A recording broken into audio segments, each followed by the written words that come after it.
সুপ্রিয় চাকরি প্রত্যাশী ভাই বন্ধুরা, আশা করি সবাই ভালো আছেন। তো আজকে যে বিষয়টি নিয়ে আলোচনা করব সেটা হচ্ছে প্রাচীন যুগ ও চর্যাপদ নিয়ে। আশা করি সবাই শেষ পর্যন্ত সাথেই থাকবেন। মুখের কেন্দুলি কুমিরে খায়, এর অর্থ গাছের তেঁতুল কুমিরে খায়। চর্যাপদের প্রাপ্তি স্থান নেপাল। কোন সাহিত্যকর্মে সান্ধ্য ভাষার প্রয়োগ আছে চর্যাপদে? চর্যাপদের টিকাকারের নাম মণিদত্ত। চর্যাপদে কোন ধর্মমতের কথা আছে? বৌদ্ধ ধর্ম।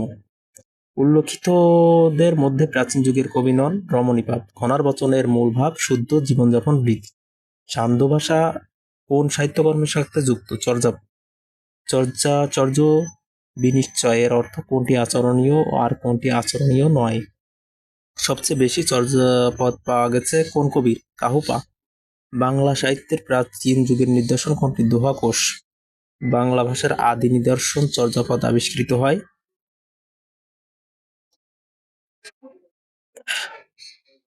1907 সালে।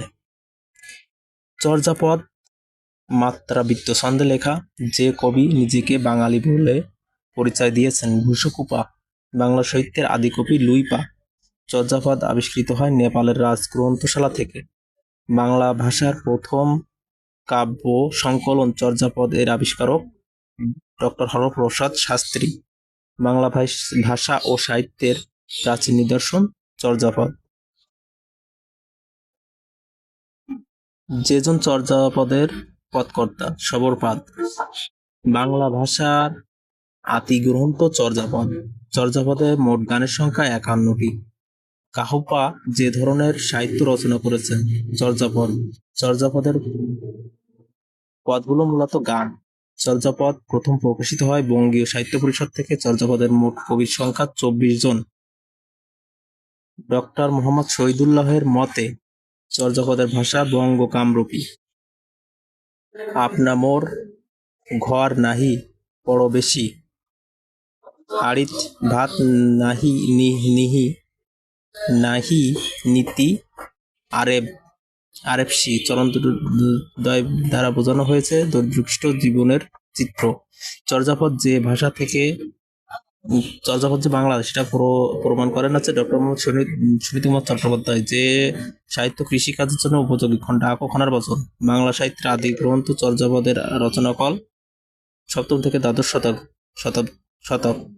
চর্যাপদের মোট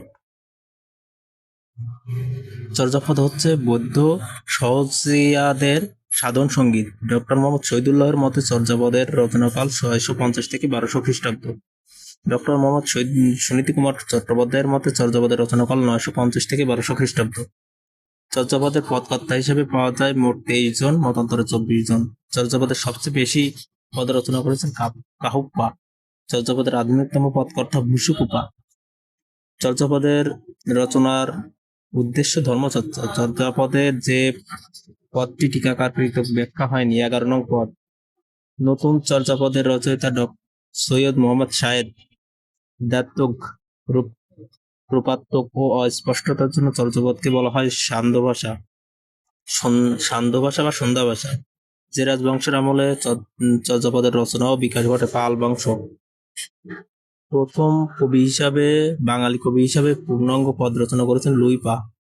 চর্যাপদের ভাষার আদি নিদর্শন হিসেবে দাবি করেছেন হিন্দি, আসামিয়া, উড়িষ্যা ভাষাভাষীরা।